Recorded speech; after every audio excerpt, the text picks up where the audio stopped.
It is get your it's your boy Ty back here with another video. And in this video today, guys, we're gonna be going over our top 10 small forwards in NBA 2K23 MyTEAM. Now, I don't do just primary positions, but you know, a guy like Terry, a guy like T-Mac, they're gonna be on that shooting guard list. Also, do want to say I make mistakes, guys. Vince Carter, for example, should have been on the shooting guard list. I left him off. So, you know, if I leave a card that's obviously a top 10 small forward off the list. So let's say I would have left Bill Russell off the list. He's obviously a top 10 small forward, and I do apologize for that. But I got my top 10. And let's dive into it today. Now, again, before we dive into it, guys, if you're new to the channel, be sure to smash that subscribe button.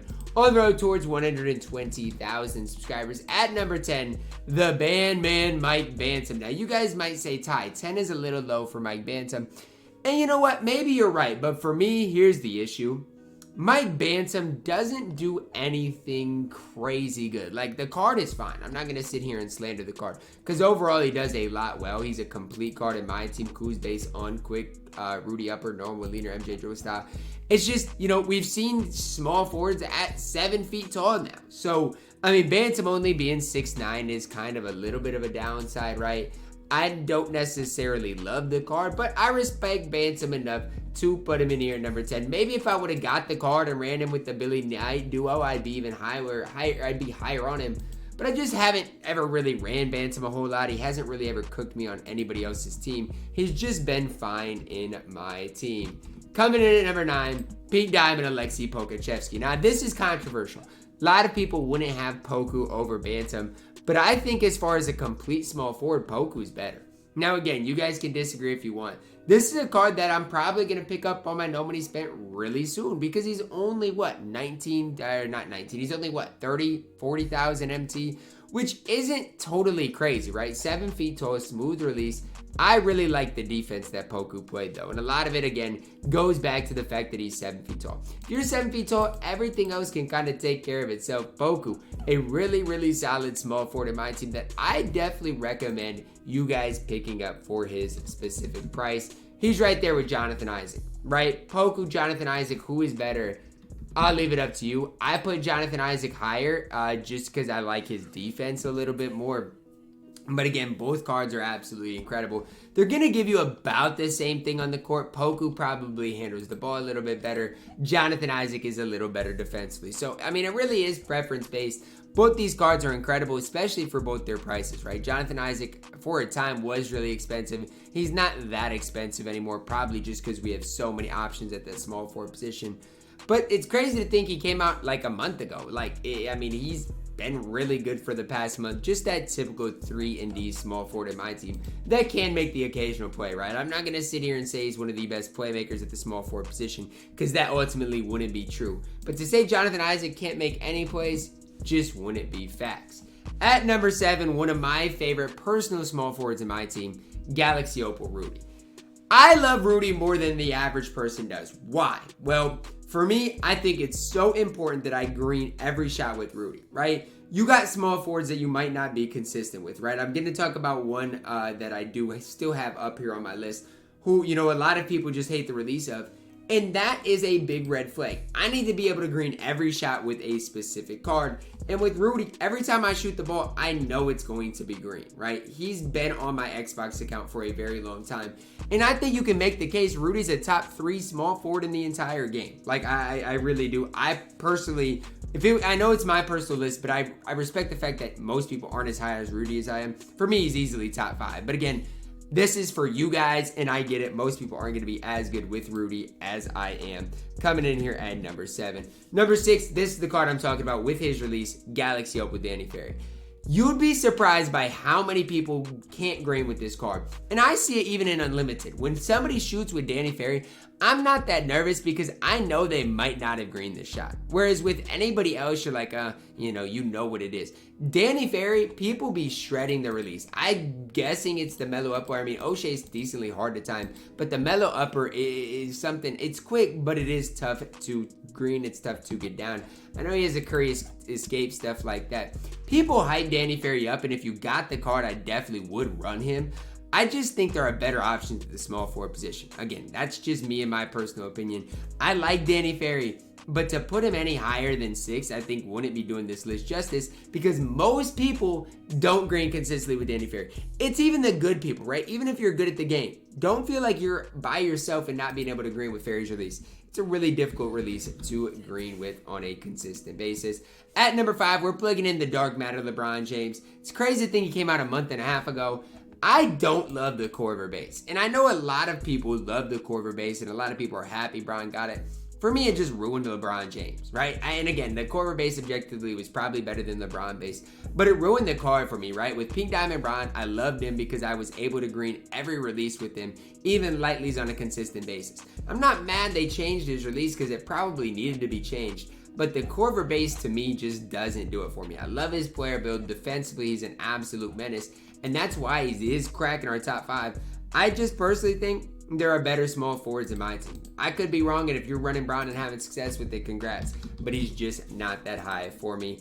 At number 4, Galaxy Opal Giannis, Dark Matter Giannis. We're going to talk about the Dark Matter Giannis because he is obviously the better option. Galaxy Opal Giannis objectively would probably be in the 8 to 9 range, right, with Jonathan Isaac and Poku. I just didn't want to put a duplicate in here.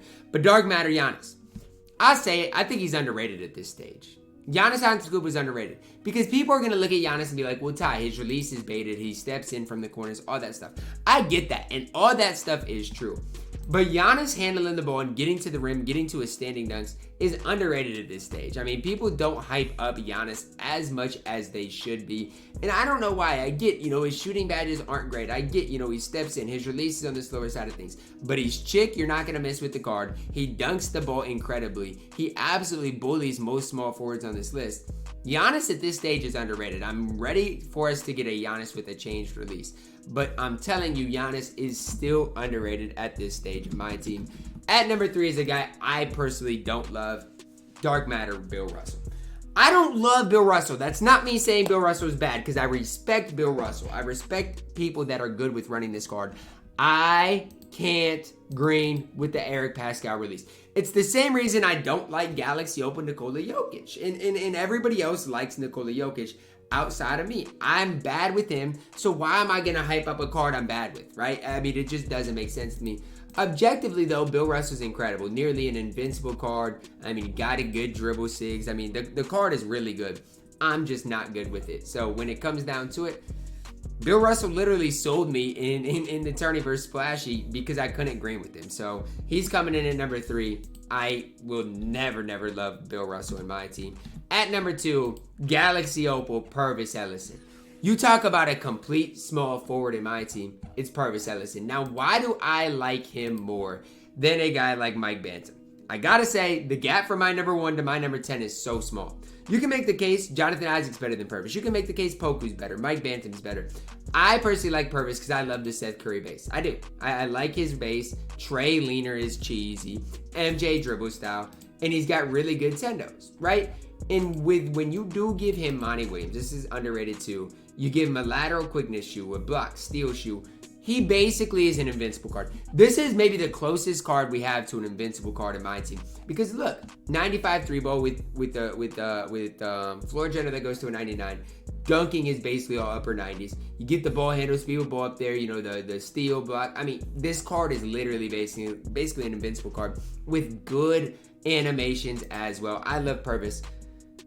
Coming in at number 2, and at number 1, Pink Diamond Jonathan Bender. I don't know why Jonathan Bender is under 100K. I have no clue, because this card is absolutely elite. There's going to be people saying, well, Ty just gasses him. He's not actually that good. You give him Monty Williams. He's got a 97 3-ball, 96 speed, 95 interior, 93 perimeter. Good dunking, good speed of ball.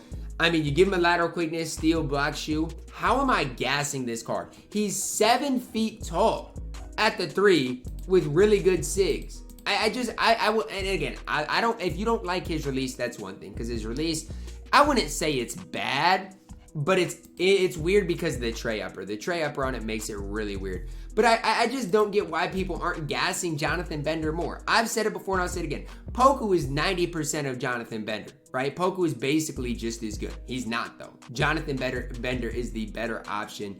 And the fact that he is a buyout is one of the biggest steals in my team right now. So I know, you know, there might be a Giannis that comes out that replaces Jonathan Bender really soon. But as far as I'm concerned right now, Jonathan Bender isn't only our best small forward in the game, he's one of the best value cards in all of my team.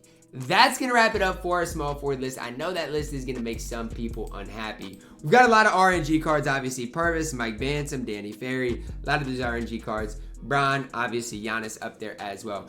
I want to know your thoughts on my list down below in the comments. Who was close to making the cut that didn't quite make it? A guy that was really close to making the cut that didn't quite make it?